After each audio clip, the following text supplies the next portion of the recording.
Hello, everyone. Welcome to another episode of the Noisy Neighbours podcast, joined by my brother Christian.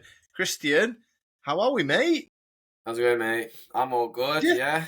It was a good cup final, weren't it? So, Yeah, bit of a mad one. that's it. We want to jump on and talk about it.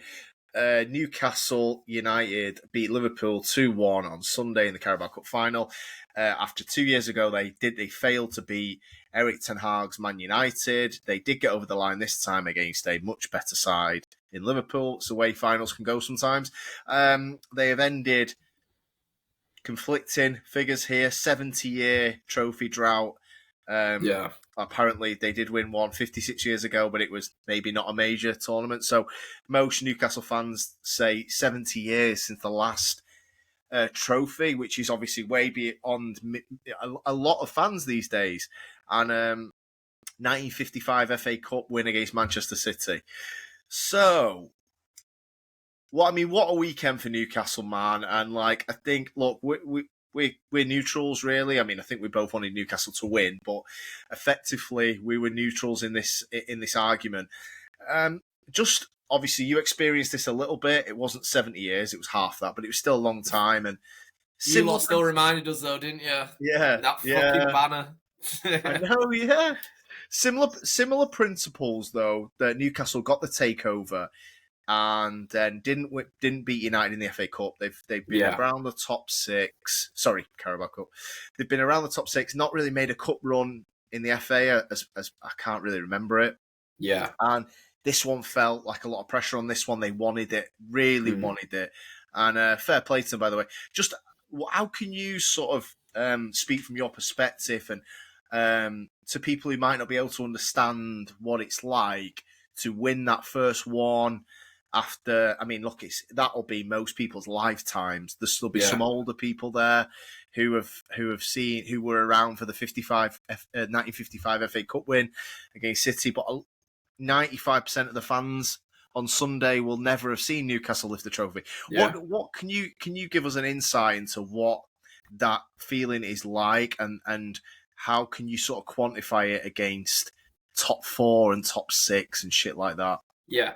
Make no mistake, it's one of the most special feelings to break such a trophy drought. I mean, we had it and it was 35 years and it just felt like a turning point for us. Obviously, we had the takeover and then we played Man United. I actually went to Wembley in the semi-final and we beat you.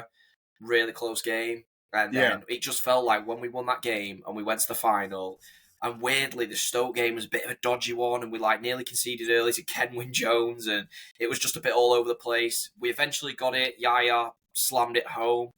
We got that win, got over the line, and there's just no better feeling than ending that trophy drought and getting that first one over the line. And it's something that they can now build on. And honestly, I'm so happy for them. I've just want to say something as well. I've seen a few idiots. Simon Jordan on TalkSport. And I was driving the other day, and I think it was Monday after the title, after they'd won the Carabao, and he was just basically playing it down, saying like they were over celebrating, shit like that.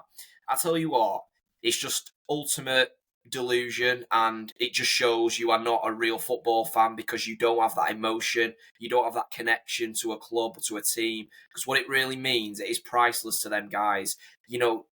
Some of these guys, like you said, might have never seen them. Well, most of them won't have ever seen them win a trophy. There's like that old boy that I posted on my story on Instagram, and he's coming out of the ground and he's like crying, and he's like, it's just unbelievable because they haven't experienced this. What a moment for them, and honestly, I couldn't be happier. Take away from the fact they beat Liverpool, all banter aside, of course, we wanted them for that reason, but on a personal level, I'm so fucking happy. Yeah, same. I mean, look, I was very blessed supporting Man United, and even somehow in our incredibly dog shit years, we have still just won the odd trophy.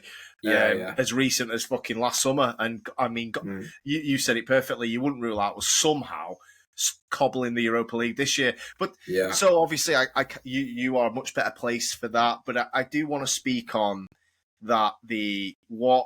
I think Spurs is a perfect example, and we have got a friend of mine who's a Spurs fan who we're definitely going to get on the channel and speak to about a lot of things. and certainly the trophy aspect. I speak to him all the time about the trophy thing, Yeah. and they would give up all of those top 4 finishes for a trophy, for a Carabao Cup, and it's a day. It's a brilliant day out for like you said. They'll remember that. They ain't gonna remember top 4. You ask a Spurs fan now and go, tell me which years Poch got top 4 and which ones he didn't. They'd be like, Exactly. I don't know, because they did nearly win it in 2019, but they didn't. They came runners up, so they never won the Champions League. Tottenham, not that that's a hot take, but you know what I mean, like. These Newcastle fans will remember that for the rest of their lives. Yes, okay, it's the Carabao, yeah, whatever. So what? They've never seen it. They've never ever, like, think of the experiences there. There'll be some people there who could be 60, 65, 70 years old there. Like you said, you saw a clip of a guy who looked like sort of granddad at age, and he was in tears. Like, that's what it means. And no, this is what it's about, man. Football's about winning trophies. We get sucked into top 4 and all this fucking money shit, making money for the guys who don't even come to the cup finals. No, this is what it's about. The fans want to see you win a trophy, and I'm so pleased for them, and I'm so pleased for Eddie Howe that he took it seriously and showed your Bournemouths, your Forests, your Palaces of the world. Why are you resting players in the Carabao Cup to win a game on Saturday that means fuck all in the long run? You're going to come 12th. Prioritise that. Look at that. Look at what West Ham did in the Conference League. Was that last summer? Sorry, summer before. Summer before, Fuck me. They'll remember that forever. Do you think West Ham give a shit that they might come 6th in the next 5 years and qualify for the Europa League that way? Will they balls? So no, honestly, massive credit. And aside from that, what an absolute great win that is. Nobody picked them to beat Liverpool. Even their fans were like, well, we'll see what we can do. But like you said, sometimes, like with City, sometimes the script's written, I think, sometimes, and figuratively speaking. But, you know, in football, you felt it with the World Cup with Messi. You felt it with City when... Because didn't Berbatov miss an open net and in the first half? And I think we had loads of chances, and Rooney got a suspension for swearing. And it was like the planets aligned, and then you won both 1-0, didn't you? It was 1-0 Torre, 1-0 Torre. Yeah, I saw it both. Yeah, man. I think that you're looking at it. They went and beat Arsenal comfortably. The signs were there that they were going to go and do it, and I'm so happy they did. And what a great win, by the way. They deserved it. They absolutely battered Liverpool, on a side note. They really did. I know Liverpool, they huffed and puffed and they came back very late, got a goal. But make no mistake, 2-1 does not justify that scoreline. It could have been 3 or 4. They absolutely battered Liverpool. Fair play to them. I think the main thing with Newcastle, it's like they had the ownership that's come in, and it was also exciting for the fans after years of basically dog shit under Ashley.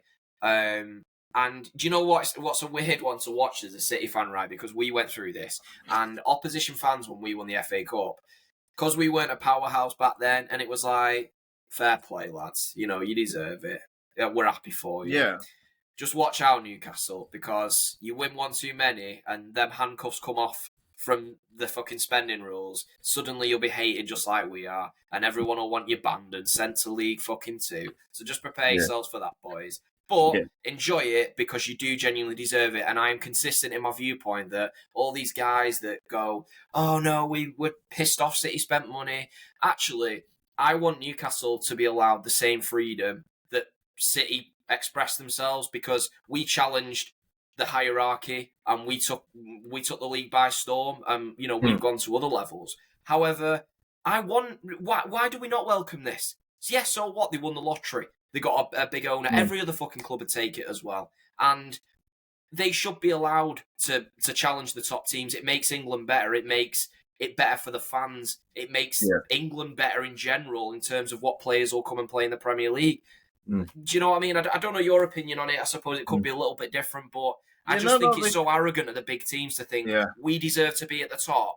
You deserve to not be because we were here before you. Fuck off. No, of course you got to maintain competition, and in fairness, they've built a team that in a way where it's not been as easy as it was for City in 2010 and 11. Newcastle have had to, because of all the scrutiny around PSR and financial fair play and the point deductions. I'm not even talking about City. I mean, Everton, point deductions. Forest were in trouble, weren't they, last year? So Newcastle, yeah, we've got £1 billion to spend, but they haven't been able to just go fucking nuts with it. Like when Abramovich came in at Chelsea and he signed 11 players, they've had to sign well, and they have, man. They've got one of the best strikers in Europe for 60 mil, and he won it for him on Sunday, and he won the semi-final against Arsenal, who pining for his signature, which they're not going to get, and now Liverpool look like they're chasing him. But yeah, no, getting away from topic, yeah. So no, fair play to them. They've built a really good side. Eddie Howe's fantastic manager. He was fantastic at Bournemouth. He would have been my pick for England manager, which we spoke about on the England pod that we did earlier this week. And I'm just really, I think that they need to transition now to being a big team. And I think they will. They've got the fan base that loves them, and they're great supporters. Yeah. And I think they're going to be a real. I think the top 6 thing's going to go now, because how can you say top 6? 2 of them are in the bottom half, and that's what the club I support. I'm talking about with Tottenham. It's so, you know what? Fair play to them, and they had a little bit of a tough start to this year. They've steadied the ship, and the neck and neck with City in the top 5 race. You have got your work cut out with them. I actually think Chelsea could be the one to miss out, and you and Newcastle both win the top 5 race. Yeah. So on that note as well, their atmosphere, you just touched on it then, their atmosphere at Wembley. I've been quite a lot of times to Wembley. I've been lucky enough to go. I've never heard an atmosphere like it there. It was unbelievable. Yeah. I mean, do you know the one that I could compare it to? When me and you went, and one of our favourite days ever, and we went and watched Argentina versus Italy. Yeah. And, that was amazing, but we had been on the base since about 10 in the morning, so maybe that exaggerated the atmosphere, I don't know. They've been on the base since the semi-final, so, Yeah, they are. You are right, yeah. Mate, I think Newcastle's just been one non-stop party since they've won it, so... Yeah. I don't like certain things in football when they go... I really hate sort of toothless analysis where teams go, they wanted it more. But I actually think they wanted it a little bit more than Liverpool. As in, I'm not saying Liverpool didn't want to win, obviously, but I'm just saying I think they really they meant that bit more. They dug that bit deeper. Yeah, exactly. And it was a tough fixture lineup for Liverpool. They did have a real tough game against, in my opinion, the best team in Europe. Yeah. On the Wednesday, and it went all the way, and then they lost a shootout. So then you're like, fuck me, we've got to pick ourselves up mentally, physically. And they couldn't do that. They could not do that. And Newcastle are a tough side, man. They're physically very, very, very strong, and they're aggressive. And, well, they cross the line sometimes. Joe Linton crosses the line most of the time. But generally, they're a nightmare matchup for most teams in the league because they're so tough. The game at the Etihad, I've no idea. That was the worst I've seen them play. But other than that, they're monstrous. And if you're not on your game, they have players that are just nightmares to play against. If you're feeling a bit rough on a Sunday or whatever, and they come up against you, fuck me, they're just horrid. Tonali is very underrated, by the way. I think he's one of the best midfielders in the league. Yeah, they struck gold getting in. Like I said to you, they signed well. They've not just chucked. No, they've not just chucked the money at everyone, and a few players have stuck. They've signed well. Livramento was a nice pickup. Pocketed Salah on Sunday. Even the ones where they have signed him and we thought they've overpaid a little bit, like Gordon, has turned out to be a really good sign. And I mean, you're looking at now, Liverpool apparently want Gordon, and they're going to pay big for him. So I think that's it. They've got a nice blend of Prem, and then the European players they've gone for have been fantastic. Yeah. And some players they had were really good. Shah's a solid defender. Dan Burn, for as unorthodox as he looks, is effective. And obviously, if you make Alexis McAllister pick him up from corners, he might. Mate, what the fuck were they thinking? It was the fact he got caught out and he banged that header in. And then the next corner, he was fucking stood on him again. Yeah. Zonal, mate. Who are these set-piece coaches? Yeah, fuck them.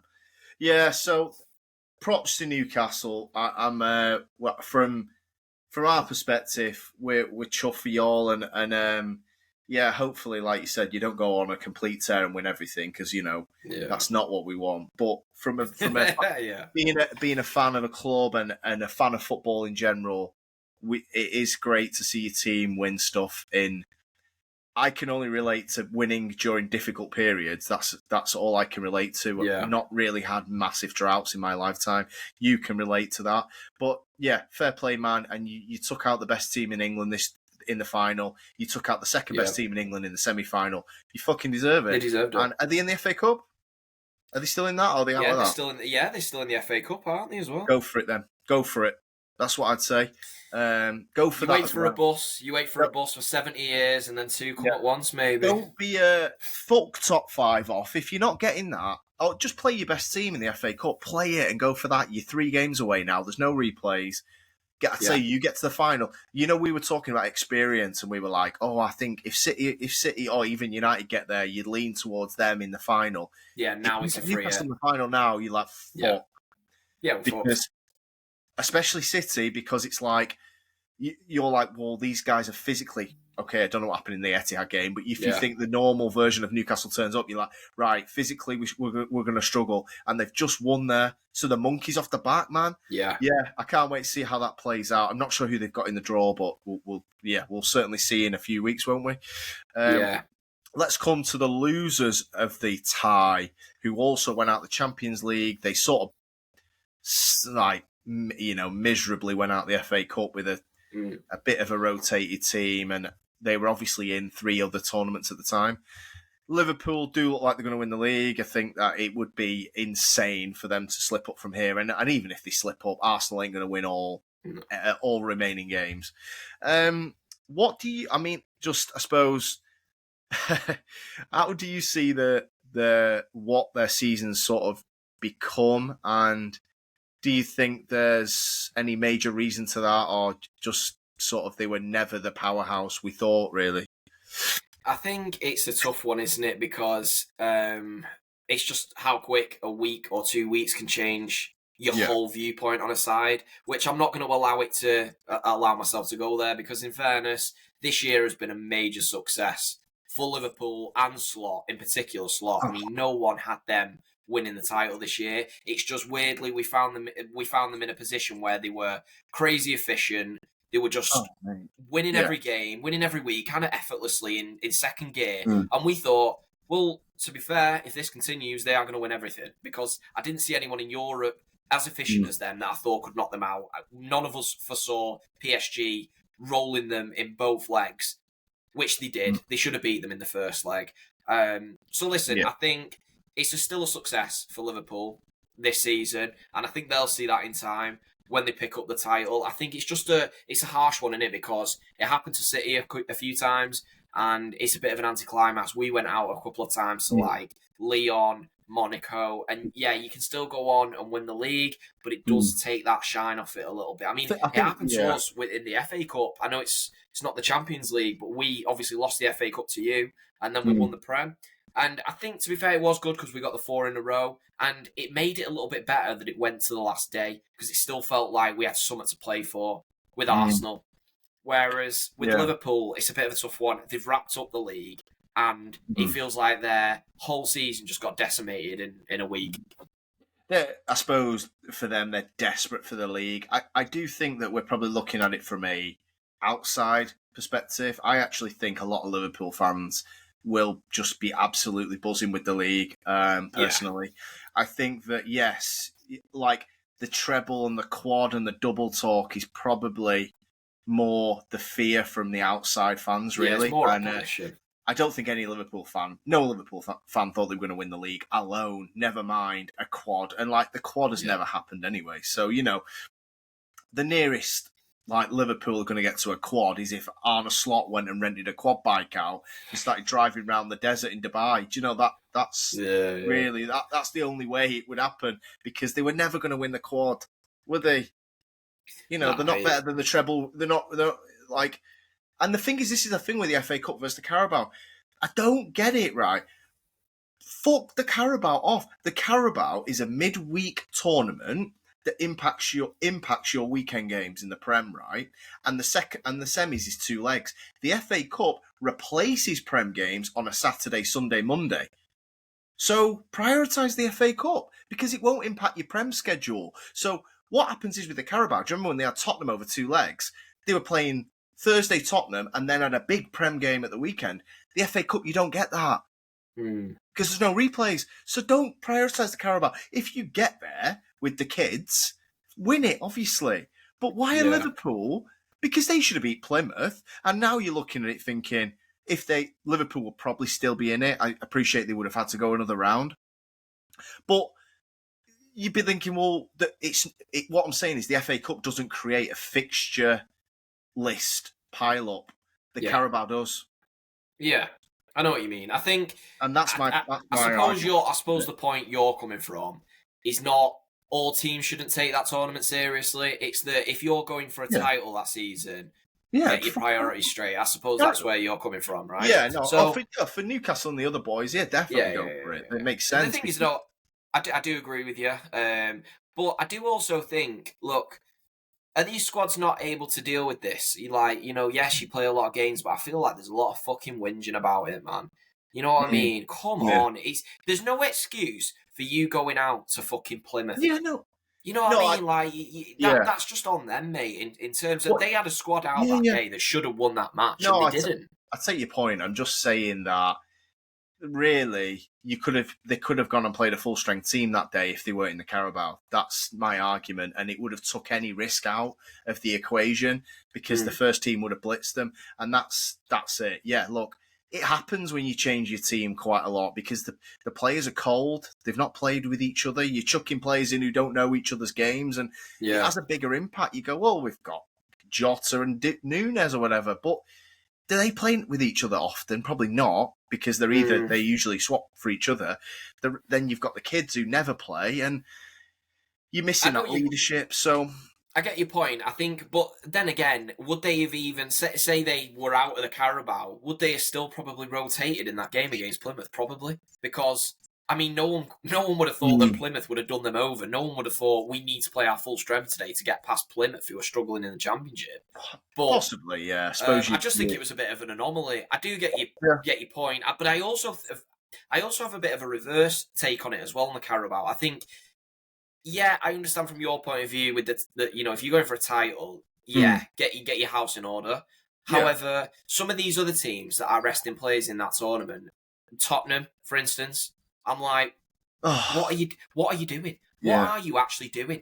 At the end of the day, winning it, like we just said about Newcastle, going back to the start, winning a trophy on a day like that, it beats where you finish in the league. No one gives a shit whether you're qualifying to get in Europe, where you'll ultimately get pumped next year. Yeah. Say Tottenham get in the Champions League. Well, they're not going to fucking win it, and the fans are aware of that, and so is the ownership. Yeah. Don't allude to the bullshit owners who just get more money. That's on them. Let them be happy with that. You want a fucking trophy. Oh, you got to get top 4. Yeah, we have Daniel Levy to fill your pockets up. And then won't spend your twat. Like, we want to go to Wembley and experience what Newcastle fans have just had. You know what I mean? That's spot on. That's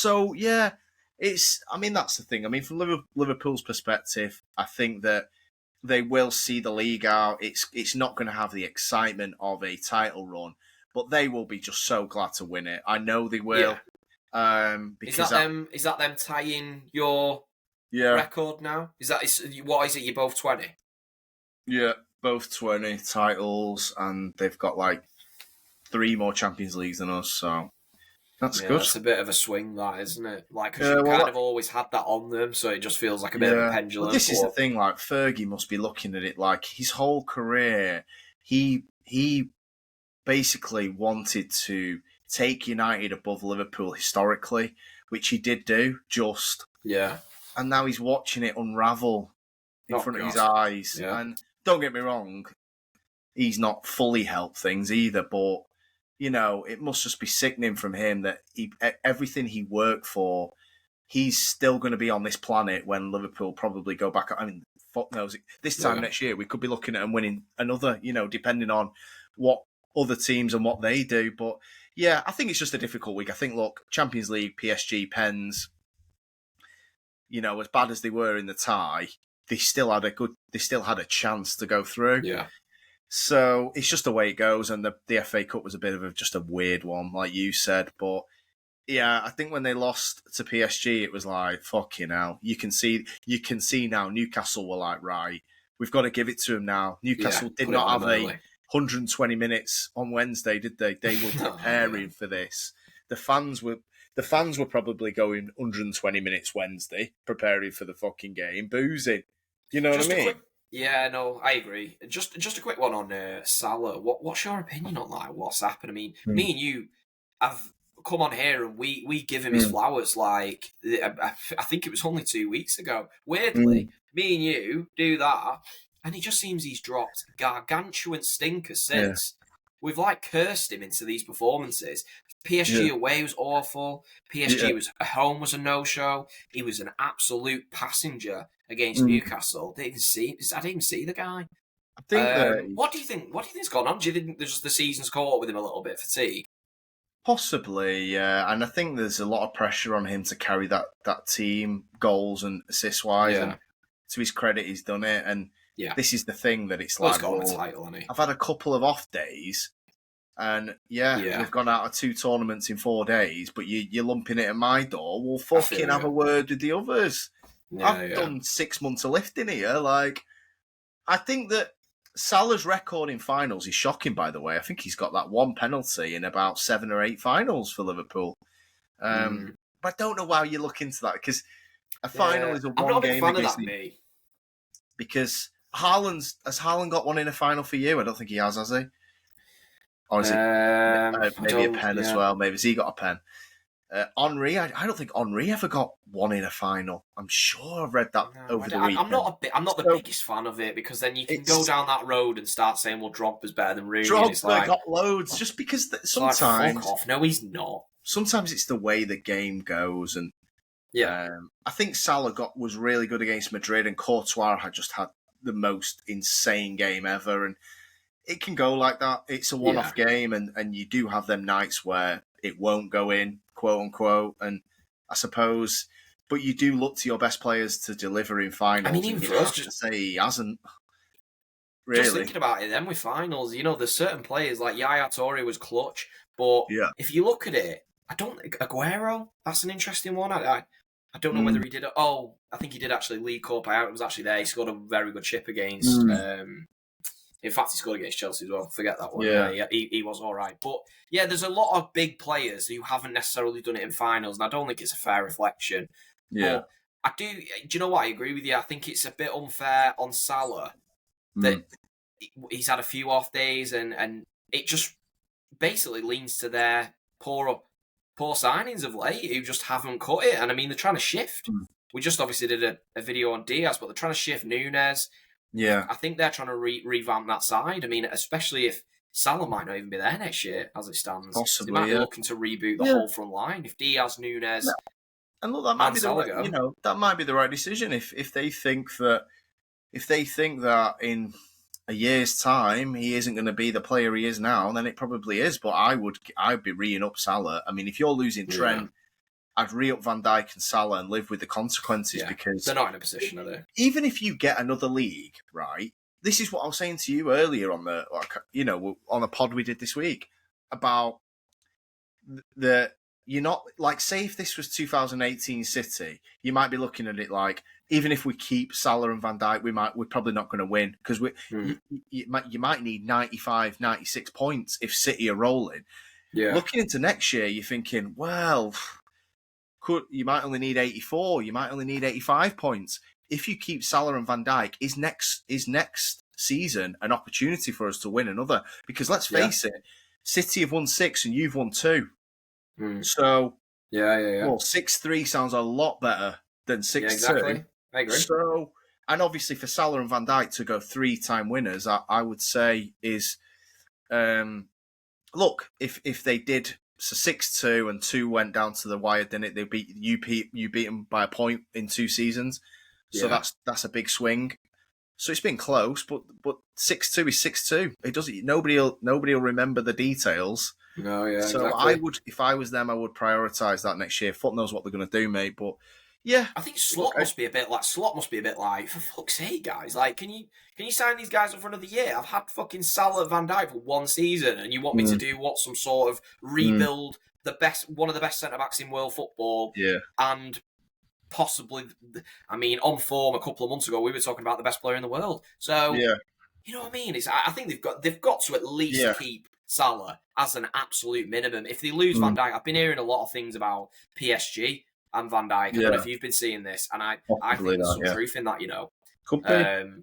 So that could be, we'll keep on top of that and see where that goes. I think as well the midfield's been ran into the ground. He's ran Gravenberch, McAllister, Szoboszlai for 50 games already, and it's just, it's... Gravenberch was amazing up till Christmas, and then I think he's starting to slow up a little bit. And you saw it on Sunday; they were struggling physically in there, so they need back. Look, Slot is going. If he wins the league, it's job done as far as he's concerned, and all Liverpool fans will agree. So, look, we can poke fun a little bit, but I think really the quad was from the outside looking in, and I mean, if you think I'm going to sit here and laugh at Liverpool winning a league title only when United are sat in fucking 13th, you're goddamn right. No, so there's no fucking chance, because United have gone, what are we, 12 years now? 12 years without a league title, so fuck me. Oh, they've only won 2 in the Guardiola era. God. Exactly. I think that's majorly impressive as well. If you look at them City sides that they competed with, fuck me. You know what I mean? Fair play to them. I mean, look, 6-2, assuming they don't somehow fuck this one up. 6-2 in the Guardiola Klopp/Slot era. 2 by a point. That's the swing, isn't it? Yeah, exactly. I think, look, Liverpool, at the end of the season, they're going to be very happy. Like you said, their fans are going to be very happy, especially with that United record being tied. That's going to be a bit of a sweetener. That's great, Look, as a bit of a summary, fair play to Newcastle. Shout out again. Your fans were insane. I'm so happy for you. Enjoy it, and just keep on boozing until you forget your name. Yeah, and don't sell Isaac to Arsenal, because Arsenal is shit. Yeah, don't, because I will then fucking hate your club. Or Liverpool either, by the way, because then that will really be bad. I'm talking about this window of opportunity. Yeah, don't be selling Isaac to Liverpool either. But you'll be thinking, if United coming for him... We know a place where you can write the wages. Yeah. It's got a little clown tent outside. Yeah. You can write as many commas and zeros in that salary as you want, Alexander. Nah, mate. Brilliant. And fair play to them, like you said. You said it perfectly. They deserve it. And look, we've not really gone in on Eddie Howe. Just a quick one on him. He's gone and won a trophy. The first, fucking hell, I heard this. The first English manager to win a trophy since Harry Redknapp in 2008 for Portsmouth. Wow, that's crazy. That's unbelievable. That must be, obviously, in the Prem level, you know. I'm assuming there's lower league managers who are English that have won the maybe League 1, 2, whatever. But in what year, sorry? Portsmouth won the League Cup in 2000. Oh, did they win the FA Cup? It was League or FA Cup. Portsmouth won it. Who was managing Wigan when they beat us in that final? Martinez. Was it Martinez? Fucking hell. So, yeah. Fair play. And I tell you what, on Eddie Howe as well, yeah, well done. And not only that, a lot of people were doubting him. And I think quite a few of the Newcastle fans, I think some of them were saying, look, he's done well. Yeah. But has he taken us as far as he can without us making that next step? And to be fair, he's proved people wrong. He's got a trophy over the line. And I think they'll back him now. And, providing maybe they get unshackled by some spending rules and they can bring some players in. I'd like to see it. I'd love to see a competitive league, and good luck to him. Yeah, probably just need it. I'd say a right winger would really help them. I think that your Murphys of the world have got a real sort of... and maybe a backup for Isaac. But yeah, man, I think... They've got to just keep hold of the players, mate, as well. Like, I saw we were sniffing around Guimaraes. They've kept hold of him. And to be fair, the way he spoke after that final, by the way, he lives and breathes that club. I cannot see him leaving. Captain, he speaks well. He loves the club. So, yeah, I think it's really good for him. I think they've got to keep Guimaraes, keep Tonali, keep Isaac, and see where they can go from there, because they've got a real strong core. They have.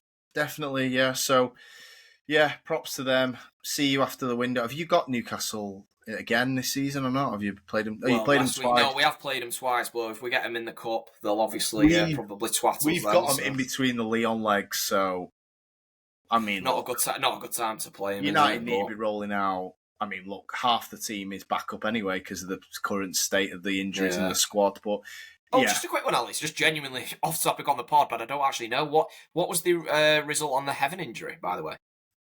he walked out in a boot, so we've not actually heard. So maybe a high sprain or something like that. Oh right, okay, so not too bad. Could be ligaments because obviously Diallo was in a boot as well, so we don't know yet.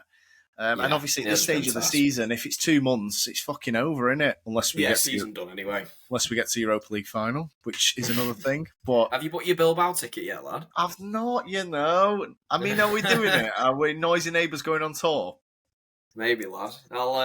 I could do with a good laugh, mate. So if it's us versus Spurs, God, that is going to be. No way. Because you'll just be like, no, you have it. Fuck me. That will be it if we lose that. But if we win 2 trophies in 2 years being this shit, we need to be investigated for some sort of... Dude, if you win a cup this year with that team, I don't even know. I just give up because it's the worst. Yeah. I just can't even say how bad they are. I hate doing watch-alongs on Man United. That's the best I could put it. This is what I'm saying to you. We've won 9 out of 17 games in 2025. I thought we'd lost 17 out of 17 games. Yeah. Mate. Fuck no, me. Man. But yeah, international break. We will be back with maybe an England watch-along, and we'll be back next week Yeah, whatever. Like I said, I think I said it on one of the previous pods. Anybody watching this, any ideas for any videos, give us a shout. I'd like for next week, bit of inspo for us. Or any sort of reaction videos, we'd be happy to do that. So, yeah, thanks for listening, guys. Hopefully see you in the comments, subscribe. Appreciate you all. See you on the next one.